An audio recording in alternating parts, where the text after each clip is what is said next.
So I guess we should just introduce what the project idea was. Yeah, let's go. So this was a really fun project. Kayla came up with it. Oh, yeah. And it was to pick a famous artwork and then, in a sense, kind of create either a movie pitch or like kind of like a story based on the image.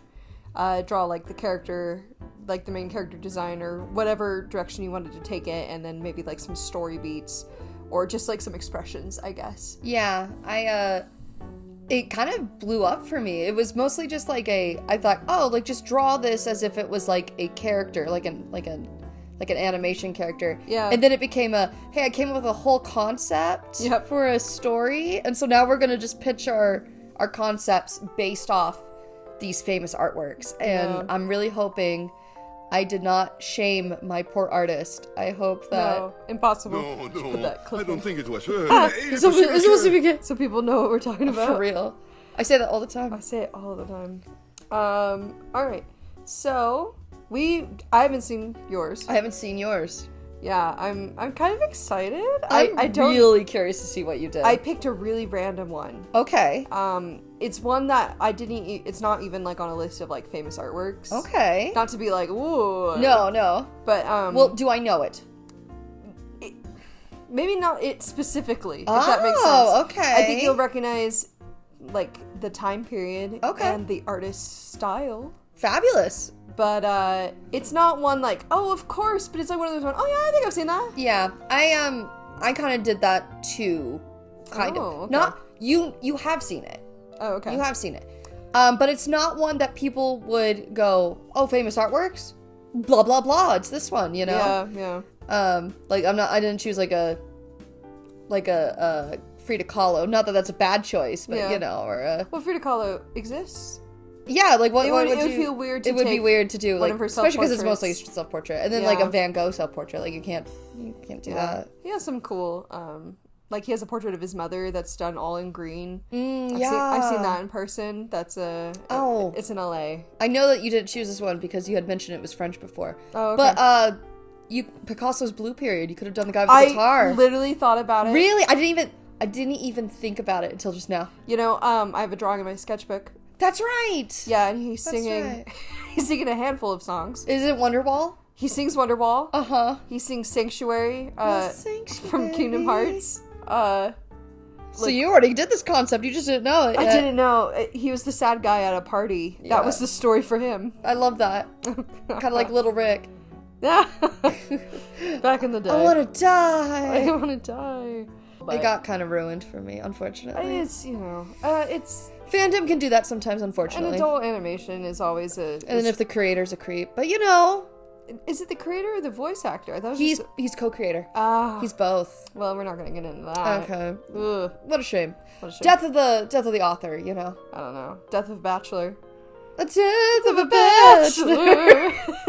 Can the guitar guy sing that? I'm not kidding. Every time I hear Death of the Author, I'm just like... That's really what you think? Yes!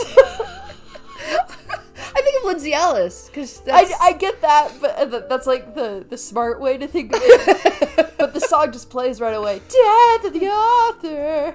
Right. Alright. Okay, so... I went first last time. Really? Did you? I did. Did you actually go first? I did go first last time. Oh, I'm nervous. No, I'm so excited. I can't tell you how excited I am. Okay. I'm going to show you the painting. The painting first, right? Okay, yes. I want to see the painting first. Now, I'm going to flub up the pronunciation. Okay. So, what we're going to do is I'm going to pronounce it. And then I'm probably going to do a Google Translate version right after. And it'll say it with a cool accent. Yeah. The title is Ches le Pere la Thuile. Okay. I have no idea if that's... I'm pronouncing it probably how you would if it was Spanish. That's okay. That's closer than probably English pronunciation. Chez le Père la Tuile. Okay. Oh, I love that one. Right? It's one of those ones I never think about. Oh my gosh, yeah, I know this one. Yeah, it's one of those ones, I've seen it a couple times. It's in my classroom. And it's right by the door, and I've always just enjoyed the brightness of it, the character. Yeah, the expression. It's illustrative. And and that's probably why I like it so much. It just appeals to me. The expressions are so real. So I looked it up, I was like, okay, is there a story behind this painting? Because, I don't know. The title, all it means is, like, I think it's At Father's La Truelle. I think that's the name. Okay. I'm not entirely sure. I'm sorry, French speakers. And most people who've talked about this painting, they don't know the relation between the two. He's not sitting in a chair. He's crouched down. So he's talking to her at a table. But she's smiling, so she's kind of amused. I like that the waiter's like, what the freak? He's like, I don't know what to do. Is this guy risen her up? I don't know. He's like, should I get him a chair? Should I not? I know he has like coffee, like a coffee pot in his hand. And that was one of the things. What an interesting choice to have him in the painting. Yeah, and I think it's to kind of show like it's a scene, but... It's a real world thing. Now, unfortunately, I do not have the butler. But I do have both these guys. You have both of them. Oh, no. I'm okay, sorry. You're really stepping up the game. It's because you have to have both. No, you do. You do. That's why I picked it. Okay. I can't even be mad. Okay, so here is their characters. Oh, he's an artist? Yes. Okay, so Yay. I don't know if we want to go through the whole explanation of the story. Yes, we're definitely going through it. Yeah, go through it. Let me hear it. Alright, I don't necessarily have names for them yet. Okay. But it's kind of like a Moulin Rouge meets maybe Anastasia? Okay. Not even that. Not Anastasia. It's like Moulin Rouge meets French drama. Okay. It's about this young French painter who moves to the city. He goes to a cafe, and he always goes to this cafe, and he sees this woman who comes every week or maybe every day, and she dresses in all black, which is a sign of mourning. And he's like stunned by her beauty, right? And so he tries to like kind of chat her up every now and then. Every time she comes by, and she kind of like pass him off, but eventually they start kind of talking. Her husband had recently passed. It was kind of like, it was just a whatever marriage, maybe loveless or whatever. She's not like super important, but she's rich, like, you know, has a good inheritance. A higher class standing. So everyone kind of views him kind of like mooching off of her. And she kind of feels that way, but they start to kind of start to hit it off. And they, you know, and he describes her as his muse. And so she kind of decides, I'm going to have a little fun. I'll hang out with this guy. Just because to pass the time. And she likes the idea of the scandal. She enjoys that kind of rush, but finds herself falling in love with the young artist. Yay. Now, he is younger than her. Oh. That's the catch. He is younger. I want to say maybe 10 okay, years. so chunk. Yeah, he's younger than her. And so it's very scandalous. She's with this they've been seen around with this artist after her husband's passing, and he's 10 years younger than her. And she just thinks, oh, he's just trying to use me for my money, whatever. But she's kind of okay with it for a bit. But then they start falling in love. Oh my gosh. So I drew some sketches of Dang it, you're so good. Stop. So like they kind of fall in love, right? Oh. You know me. You know, oh. And I'm thinking everything I've done. And it's like they both have feelings for each other, but they're afraid the other person's using them. Now, I don't know if the movie, it's kind of like a movie animated in the style I was thinking, kind of similar to Anastasia, where it's like kind of realistic-ish, like this style, you know, not super cartoony. So they don't have trust in each other. They don't have trust in each other, but they're not. If there's no trust, there is no love. They're not voicing it. Yes. Is the thing. Yes. They both are reserved, but then they find themselves both falling in love. Oh. And he was always in love with her. Yeah. But he was playing along so that she didn't feel intimidated. Yeah. And then, it comes to a head. No. At one point. My boy. Where he's... My boy. Like, I've always loved you. You're more than just a muse to me. You know, you're my life. Oh. And, and then I guess they end together and they get married, and every piece he makes is based off of her. Now, I don't know if I want to go full dramatic, like... I don't know. I imagine that they get together, and, like, you fast forward, like, 15 years later, and she has passed. I figured you were gonna do that, you but darn. like they had time together. Yeah. She was older than him, you know. Yeah. It's dirty in Paris. Yeah. And they need more hygiene. She was always his muse. Oh. And he stops painting after that. And it's called The Artist's Muse. Oh. Is what it would be called. And I drew gosh. like a little screen cap. I wanted it to look painterly, like I love it. impressionistic. But Yeah. like what it would look like if it was a movie. If it was a movie. Yeah. Oh my gosh, Madison. And that's you killed it. Thank you. It was so good. Thank you. It was no. It was really fun to come up with. So that is mine. No. The Artist's Muse based on the painting. I loved it. Thank love it, you. love it. Thank and I'm you. sure everyone will love it. It's my turn. I'm so excited. I'm so nervous. I'm so excited. Now that you've shown me yours, how am I going to compare? Please. Oh gosh. Okay. Not even. So let me pull up the painting first. Okay. So this painting is done by one of my favorite painters. Do you know? Duchamp. No. What? Do you know who Duchamp is? That sounds very familiar. He did the fountain. It's the urinal. Oh, I do love. It's called the fountain. Oh, it's called the fountain. I didn't know it's Duchamp. called the fountain, but I do know that one. Yes. No. Guess again. Who's one of my favorite artists, Madison?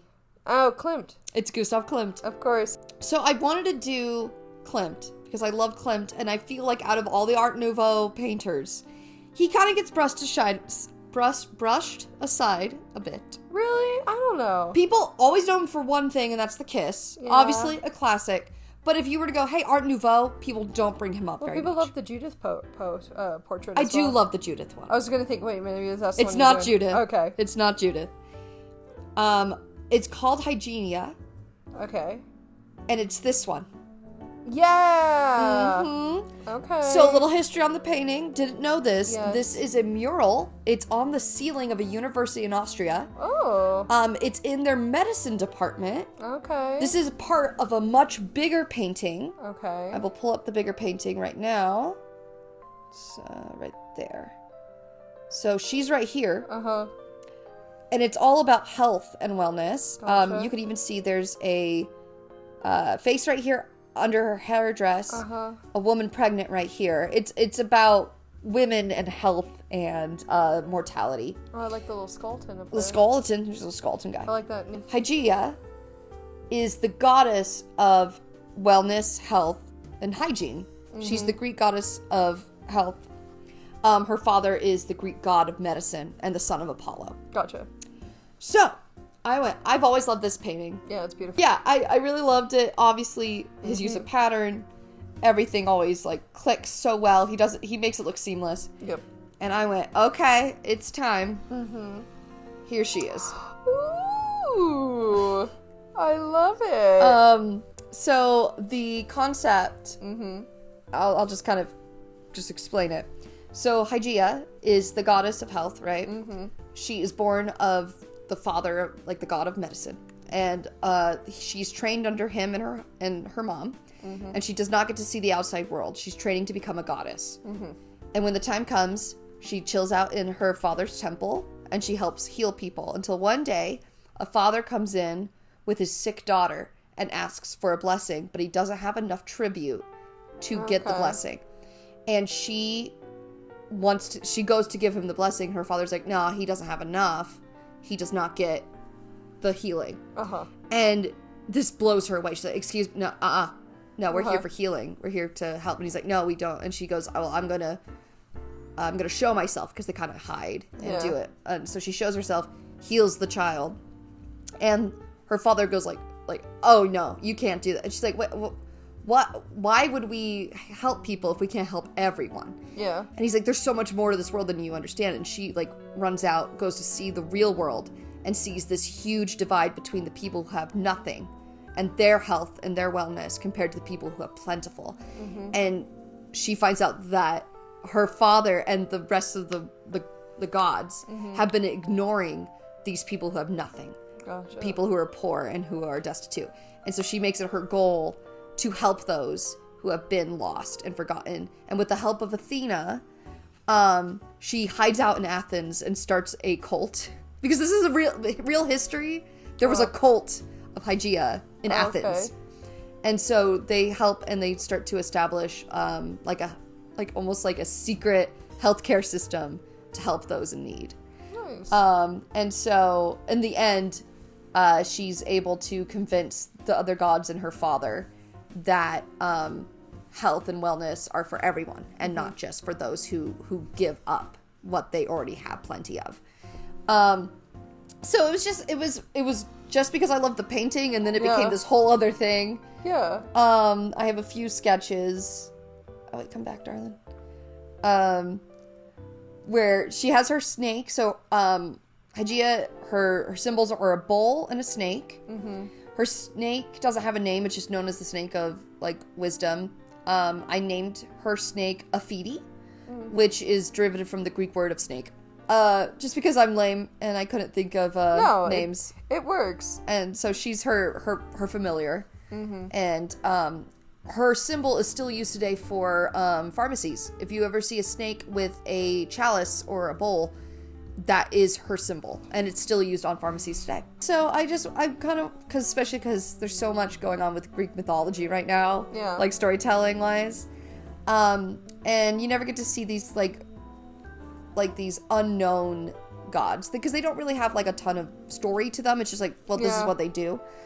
But I wanted it to be based off kind of like this want to help others in a system that does not want to help those who need help. I love it. Yeah. And so, this is her like coming to terms with her life and like learning her abilities and her healing powers. I want there to be a love romance in it. Oh.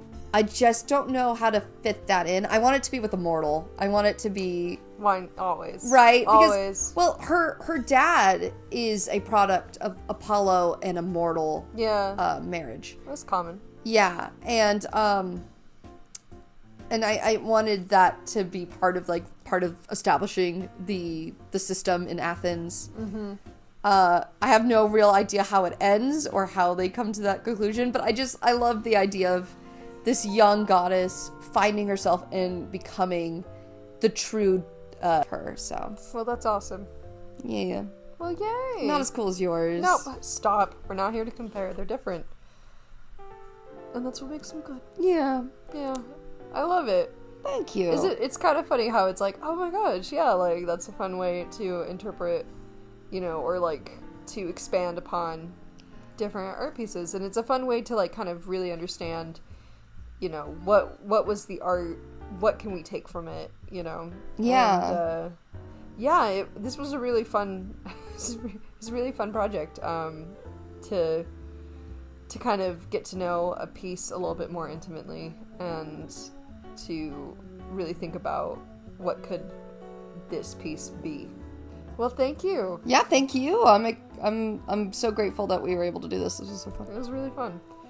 Well, thank you all for watching us. Yeah. Listen to me stumble through a pitch, and hey, I thought you did a great job. Thank you. Should have prepared more, I think. And my terrible French. Oh, please. I speak Spanish, not French. I can't. There's certain things I'm like, it's so similar and yet so different. Yeah. I have a hard time with it too. But it was super fun. Alrighty, guys. Well, thank you very much. Thank you for coming in. And we'll see you all next time. Bye.